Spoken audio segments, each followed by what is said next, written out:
Welcome to People. I'm Shirley Lin. Today, my guests are a happily married couple. Their name is Joshua Xu and Susan Huang.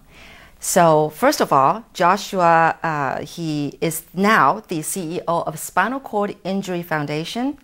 He formerly studied medicine at National Taiwan University, the prestigious university in Taiwan, and he's also practicing psychiatry right now. Well, Susan Huang, on the other hand, she studied her master's and bachelor's in social work, but at the Taipei, the National Taipei University, as well as the National Taiwan University. And now she's also working, she's actually the chief editor for the Taiwan International Church of Christ. Well, let's welcome both of them. Hi, Joshua and Susan. Hi, Shirley. All right, it's so great to have you guys here. Yeah. But first of all, they are a young married couple, as you can tell. They've got a lot of energy, a lot of spirit. They're very happily married. In fact, they met each other in the year 2000, and then they got married in the year 2002. And then after that, in 2008, was it, that you guys had a dream? Or no, yeah, it's 2008. Yeah. You guys had the dream of moving to Beijing, right? Hopefully to start a new life there, and also to find, new jobs, because you really like China and you thought of maybe starting a life there. But then something happened. But before we talk about that, let's talk about, what is it that, Joshua, you like about Susan? What is it you find that you're interested in about her, that you wanted her to become your life partner? I think Susan, when we met each other, it's on my college. I think I was in sophomore. In college, or third year, and I found Susan. She was full of love. Yeah. She had compassionate heart. Yeah. Compassionate heart For people. For people, and which you don't have. At that time. At that time, I'm a medical student. Yeah, you're too serious, right? I'm too serious. Too strict. And very, the school work was very heavy. Yeah. And I had few deep friendship. And at that time, our interaction, relationship was cheerful to me. Okay. Sometimes she wrote a card. Yeah. Or prepared a special gift for me. And I will do the same. I did the same in response to her. Because you learned from her how to do that to her, right? Yeah. At that time, we were both in Christian ministry. Yeah. And we had a lot of friends, and I think it's a good place for us to learn how to build healthful relationship with each other. Right. Yeah. Well, as we can tell, Susan is always smiling. She's just a sweet girl, She smiles a lot. She's definitely very warm and friendly to people. Well, what about you, Susan? What is it about Joshua that you like about him? Actually, he was the one I dislike in the church before. Yeah. But when I know him more, I finally found that, wow, he has such good personality. Mm-hmm. Yeah. For example, he is a very disciplined person. Yeah. Yeah. From his childhood, for example, elementary school, he can do a year-long plan year-long plan for himself to study. Oh, okay. Yeah. Elementary school. Elementary school. Oh, gosh, Yeah, I'm not so- even that mature then. Okay. So that's why he studied medicine in National Taiwan University. He Yeah. performed so well. Yeah. So I found he is very disciplined, and he is such a person with persistence. Yeah. Yeah. And when in a church, I found myself I'm not persisting. Persistent? Yeah. Oh. And I always cannot do one thing for a long time. I start to admire him. So it's all the things that you don't have that you Yeah. admire about Joshua. But you say you didn't like him in the beginning Yeah. because he was too serious for you? Yeah. Well, a doctor, right? So what can you expect? I hope my daughter doesn't turn out to be that way, because my middle daughter, she wants to study medicine. Oh, really? So I hope she doesn't turn out to... No, but of course, Joshua has changed a lot now, right? I changed it a lot. Okay. Yeah, he's changed a lot now. All right, so it looks like Joshua and Susan are a very promising, happy couple together. They're happily married, and they have a great future ahead of them. They've got a incredibly impressive educational background behind them. You thought that they would have a great future ahead of them. Joshua had all planned out what they were going to do from year to year in their Yes. marriage. I'm sure he did. But then something tragic really happened when they were in Beijing.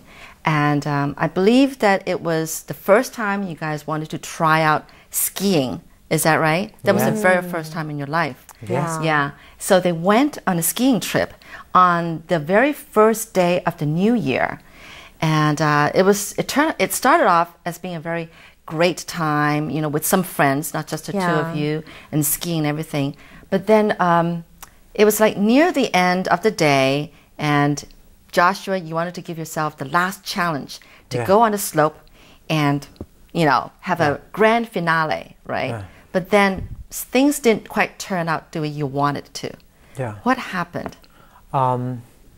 I went on the top of the middle level slope, and I think three of us both all expected we will ski for a very short distance, and we will fall down, and we will turn We'll fall turn down. around. Okay. And we expect that. Yeah. And because 10 people go up to the slope, Right. 9 people fall Right. down. You guys watched 10 people go up. 9 people people just fall- kind of roll down roll instead down. of sliding down successfully. Yeah. So you thought, oh, that's okay. That's We'll just okay. go up. We'll just roll down together. Yeah. Have fun.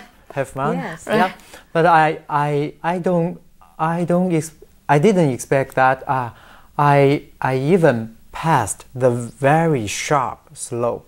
Okay. So when I go to the middle part of that slope, then it become so fast, my speed. I try to Slow down? slow down, but I cannot.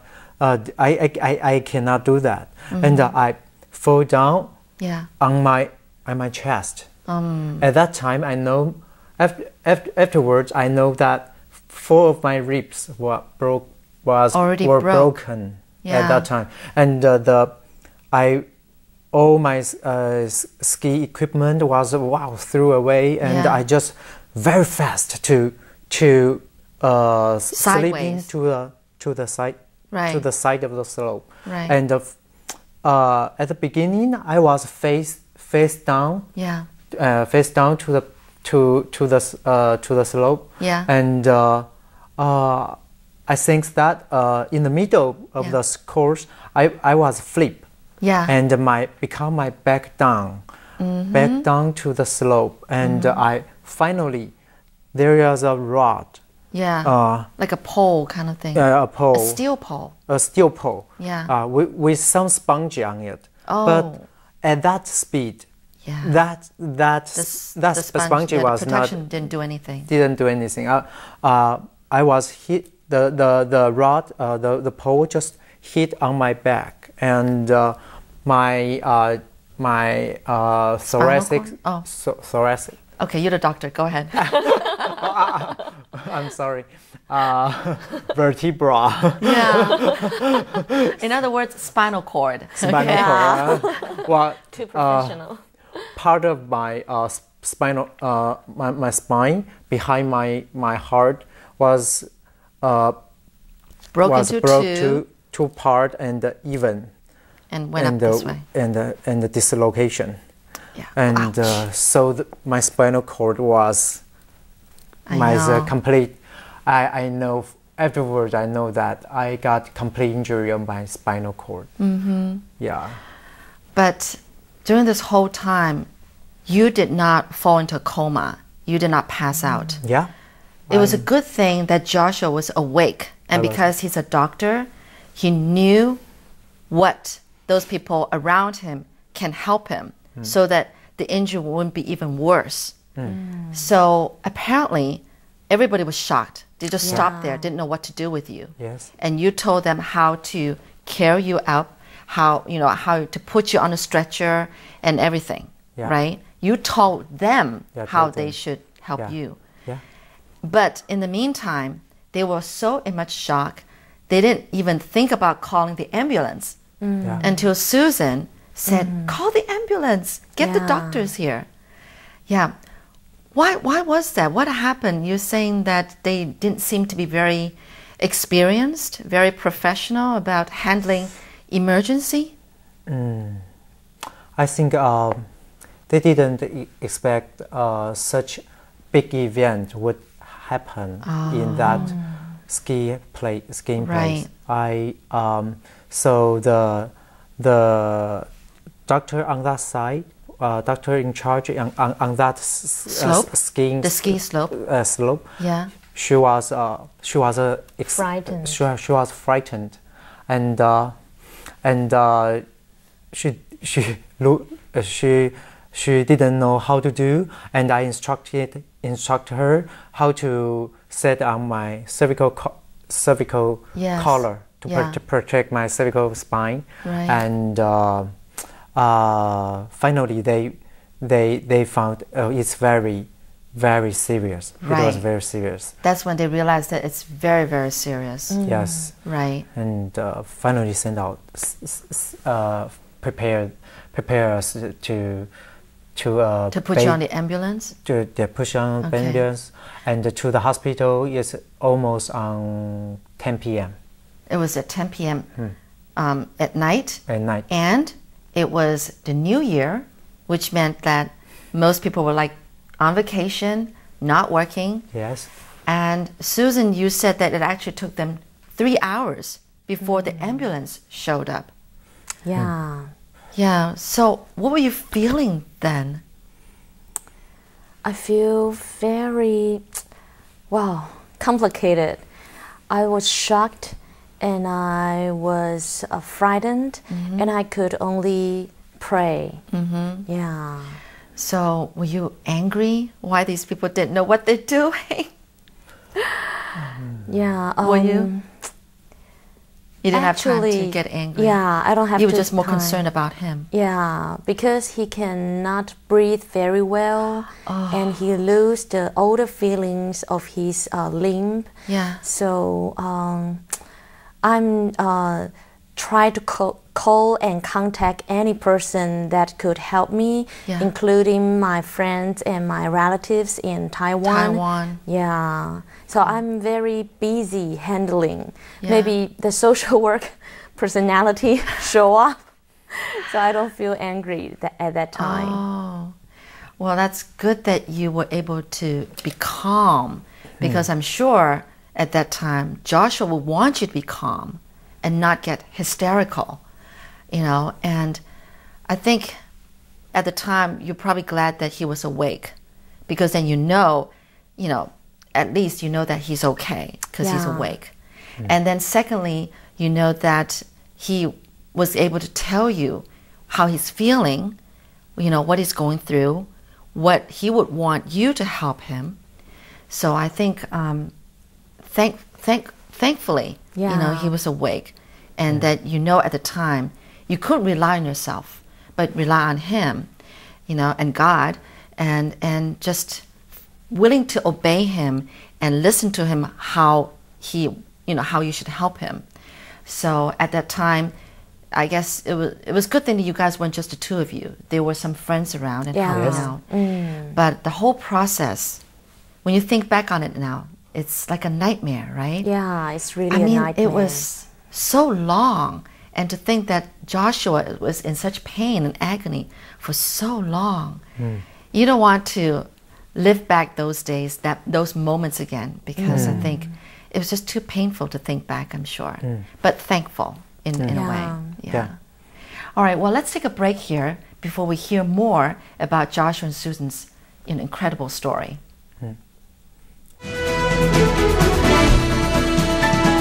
Thoracic, heart. Oh, Almost really? at heart more position. like a chest down than Chest down. halfway, chest down. Half chest down. Yes. So I'm sure that Joshua never thought about that one day he was going to be, in a wheelchair. How did you overcome all this? And in fact, Joshua was such a fighter. He was very positive about the whole thing because he spent so many months in the hospital. Can you tell about that experience and the feelings that you were going through? Yeah. During I think it's almost continuous. Almost 7 months. 7 months. 7 months. Hospitalization, and I think I'm not so positive. Yeah, I'm sure not in the beginning. In the beginning, and during the course, I found every day I see something blessings in my life. Really? Like what? Like, for example, I see the good doctors, patient nurse. Patient nurse, our Susan, especially Susan. I think she is the biggest angel to me. Yeah. and lots of our friends, they try to companion with us. And I faced some. I think it's a really challenging in my life. Yeah. I need to face. I need to face my challenge, like I cannot move my body below this part, below my heart, and every 2 hours I need to flip my body to prevent from pressure sore. Okay. And it's hard for me to breathe normally. At that time, I cannot speak complete sentence. Yeah, and I need training on it. And below this level, I had no feeling. So I need to protect them. I need to watch them. Yeah. And it's like a baby. I need to take care of them. And without normal feeling, but abnormal feeling existed, emerged. Yeah. In the 2nd month, Right. and it's called neuropathic pain. Okay, what is that? You were saying that you feel like burning feelings and burning, sometimes cold, sometimes numbness, and sometimes you feel it's like a needle sting. Yeah, sting, pricking needles. Oh. Yeah, and I think it's very hard to the pain just companion become my friend after the 2nd month until now. Every day, every minute, I need to get along with it. Sometimes it will fluctuate. Yeah. From 3 to 5 points. Sometimes it's get even more high. I will feel very tired. I can do nothing, and it's frustrated life. Actually, I cannot control my urination. Yeah. Defecation. That's medical term. That means you couldn't control you know, your bowel movements and peeing. Okay. It's not easy. Sometimes some days when I get up, I get up in the morning, I just found I was lying in the urine. Oh. And it's all wet. It's very tired to just Susan helped me to get clean, get dry, help me to get dry. And but even in that struggling situation, I can find every day if you pay a good attention, careful attention, you will see something good still happen. Oh, gosh. Still happen. I can't imagine you still being so positive, you know, while you're going through all this pain and all the frustration and mixed emotions, and yet you can be so positive about it. Because, you know, I couldn't imagine how much pain you go through. Whenever you have the pricking, needle pricking feeling, how long does it last each time? For hours or for days. Oh my goodness. Just really? Now it's just needle picking pain. Right. And the other frustration is, you know, all these things that you used to know how to do because they come so natural to you, like, you know, like going to the bathroom, like, you know, sitting, you know, standing up, sitting down. It's so easy for you, but now you have to have help. It makes you feel like you're so useless, like a baby. It's frustrating in the beginning, but you learn to accept that you can't do on your own, because I'm sure you used to be a very independent person, but now you have to have help from people, and you cannot be shy about it. That took time to work through those kind of feelings, right? Yeah. Susan, how does it feel for you to see your husband becoming someone who was very active, all of a sudden like a baby to you, and you need it almost like 24 hours a day? I know that eventually you got some help because you realized, both of you realized that Joshua can't just rely on you 24 hours. Yes. But that, you know, you guys need help, and you need to say it out, say that you need help. What did you go through? How did it help you? What did you have to go through to help you to overcome that? Because you also got a strong personality. You feel like, I can do it. I can be the one that can take care of my husband. But now you know that I can't. I need help. Yeah, what did you go through? Actually, it's very difficult to accept the situation we faced, because at once he's a doctor, help patient, and I'm a social work, and I help people in need. So it's very difficult to accept that. But I think maybe it really changes us. Because of the situation, actually we need lots of help from finance and from the nursery and from the rehabilitation. We need lots of help. But I think when I receive the help, I thought I feel loved. We are loved by our parents. Actually, our parents really support us so much. My parents and my brother, they come to the hospital, show their care, and I feel we are more intimate family. Oh, that's great. And my friend, they really cared about us. They always think more than we can think. For example, for the first time, we have to stay in a hospital for the Chinese New Year. Actually, this is the first time we will, we will in the hospital to have a to celebrate this. To celebrate a time where you usually do it with your family. You know, and we don't know what to do because you know, in a Chinese New Year, most of the restaurants were closed. Yes. Even the nurse, there are only few nurses.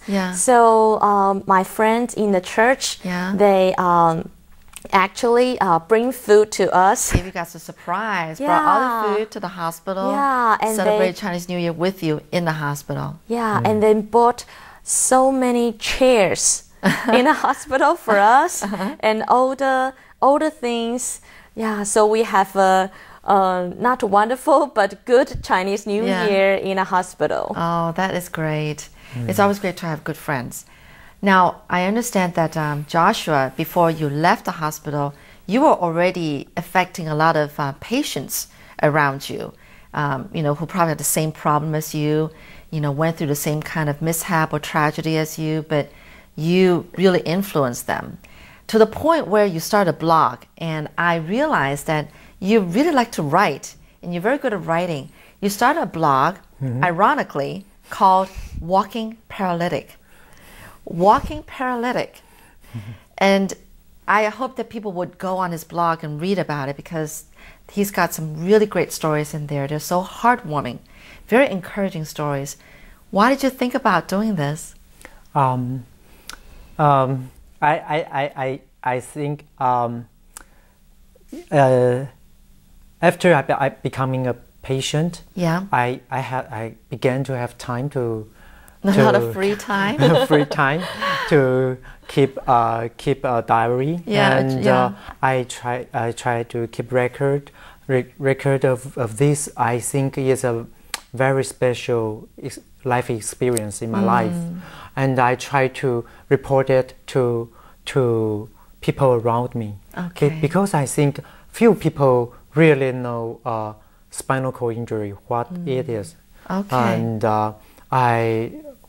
what kind of suffering those spinal cord sufferers faced, and so I just keep this Walking Paralytic blog. That idea comes from Bible, because 4 friends try to help paralytic before they try to they try to help the paralytic friend to the Jesus in front of Jesus, and Jesus help that people to stand up immediately. So in my belief, I think if God will, I think He will do that on my part, on my side. So I think use the paralytic, walking paralytic, to bring me some hope to walk again, and I think walking can be transformed to different form. It could be to use my ability to help others, and that's another form of walking. I get it. Very good thoughts. Wow, you're very thoughtful. You're very sensitive, and I think that's really great. In fact, Joshua and Susan got some great pictures in there, especially most recently some wedding pictures that they took together. And it's amazing, because Joshua's in a wheelchair, but yet he's all nicely suited up, tuxedo and everything, and Susan is all made up very beautifully, and they were very happy, looking very happy in this picture. Joshua could have been in a wheelchair, or he was like sitting on a sofa looking like a really handsome looking guy, right? And it's amazing. You never thought that a couple who went through such tragedy that they can still enjoy life together, and doing something that people didn't think that they could do. So, and that's thanks to that photo gallery who's willing to do that for people who have defects or are handicapped. And I believe that because Joshua and Susan have such great influence on people, and so positive, and willing to share their life and helping people, that this Spinal Cord Injury Association or Foundation asked Joshua to be their CEO. And I think this is a great thing for you. You're excited. What things are you looking forward to doing at this foundation? This foundation's goal is try to help spinal cord injury sufferers to can walk into the society more and more. And our foundation want to change the situation, can be a more friendly situation, environment. It could be barrier-free. It could be social enterprise, and enterprise to employ more disabled person. So we start this from this beginning. All right. Yeah. Well, good luck, and that's a lot of work for you, but I think that's great because obviously someone who went through the same thing that the other members of the foundation went through is more. I think you play a better role, in this foundation because you know what they're going through, you know what they're feeling. I'm sure they feel like you're a great friend instead of a CEO of the foundation, All right. Well, thank you so much for coming in and sharing your life. I hope that it wasn't too hard for you to, rethink those days again. But it's okay. we're all very thankful to you, and we think you guys as great heroes.